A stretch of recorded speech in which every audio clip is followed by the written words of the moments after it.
গড়ৰমাৰী ৰাজচক্ৰ বিষয়া নুপুৰ বৰা সংক্ৰান্তত একচুৱেলি এই ঘটনাক্ৰম সম্পূৰ্ণৰূপে হিমন্ত বিশ্ব শৰ্মা ডাঙৰীয়াই এক ডাইভাৰ্ট কৰি হিন্দু মুছলিম কৰিব বিচাৰিছে। আৰু হিমন্ত বিশ্ব শৰ্মা ডাঙৰীয়াৰ এই যে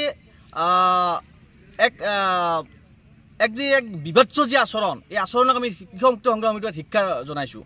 আৰু ক'ব বিচাৰিছোঁ যে আচলতে মুখ্যমন্ত্ৰীজন হ'ল অসমৰ এজন ফাৰ্ষ্ট ক্লাছ এজন ব্যক্তি, আৰু তেখেতৰ কথাবিলাক হৈছে একদম ফ'ৰ্থ ক্লাছ। আৰু এই কথাবিলাক তেখেতৰ কথা যে আৰু এই যে তেখেতৰ চকী, এই চকীখনৰ তেখেতে আচলতে মৰ্যাদা ৰাখিব লাগে। আৰু আমি ক'ব বিচাৰিছোঁ যে তেখেতে এই চকীখনৰ মৰ্যাদা তেখেতৰ সন্মান নহ'ব পাৰে, হিমন্ত বিশ্ব শৰ্মা ডাঙৰীয়াৰ মৰ্যাদা নহ'ব পাৰে, কিন্তু অসমৰ ৰাইজৰ মৰ্যাদা আছে আৰু এই চকীখনৰ মৰ্যাদা আছে। আৰু আমি ক'ব বিচাৰিছোঁ যে এই যিটো কেলেংকাৰী, এই কেলেংকাৰীটোৰ ক্ষেত্ৰত হিমন্ত বিশ্ব শৰ্মা ডাঙৰীয়াই এটা কথা ক'ব বিচাৰিছে যে এই কেলেংকাৰী কাৰ্বি আংলঙত এই বিষয়াজন নুপুৰ বৰা ডাঙৰীয়া নি কাৰ্বি আংলঙত থকা সময়ত এই কেলেংকাৰীবিলাক কৰিছিলে, তাৰ কাৰণে CM ভিজিলেন্সে এৰেষ্ট কৰিছে। আৰু ক'ব বিচাৰিছে বৰপেটাত থকা সময়ত তেখেতে বিভিন্ন ধৰণৰ কেলেংকাৰী কৰিছিলে, তাৰ কাৰণে এই বিষয়াজনক এৰেষ্ট কৰা হৈছে। এইধৰণে তেখেতে কিছুমান নাব্ৰুদ নাচুৰ কথা ক'ব ধৰিছে যে তেখেতৰ চকীখন আৰু যে কামৰ কথাৰ যিটো মৰ্যাদা থাকিব লাগে, মৰ্যাদাখিনি সম্পূৰ্ণৰূপে তেখেতে লাঘৱ কৰিছে।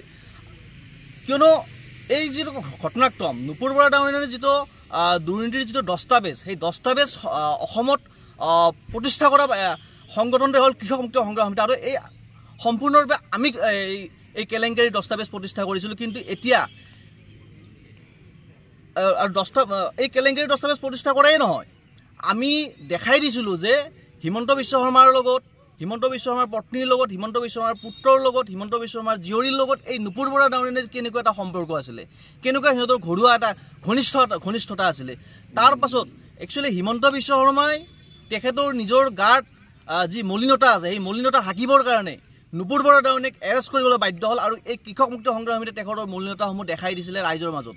আৰু হিমন্ত বিশ্ব শৰ্মা ডাঙৰীয়াক শেষবাৰৰ কাৰণে সকীয়াই দিছোঁ যে আপুনি আপোনাৰ চকীখনৰ মৰ্যাদা ৰাখক। আপুনি ফাৰ্ষ্ট ক্লাছ এজন ব্যক্তি হয়, যিহেতু আমি অসমৰ মুখ্যমন্ত্ৰীজনক, যিকোনো এখন ৰাজ্যৰ মুখ্যমন্ত্ৰীক আমি ফাৰ্ষ্ট ক্লাছ ব্যক্তি বুলি কওঁ। আৰু আপোনাৰ কথাবিলাক যদি ফ'ৰ্থ ক্লাছ হয়, তেতিয়াহ'লে এয়া সমগ্ৰ অসমবাসীৰ কাৰণে এক লজ্জাজনক বিষয়।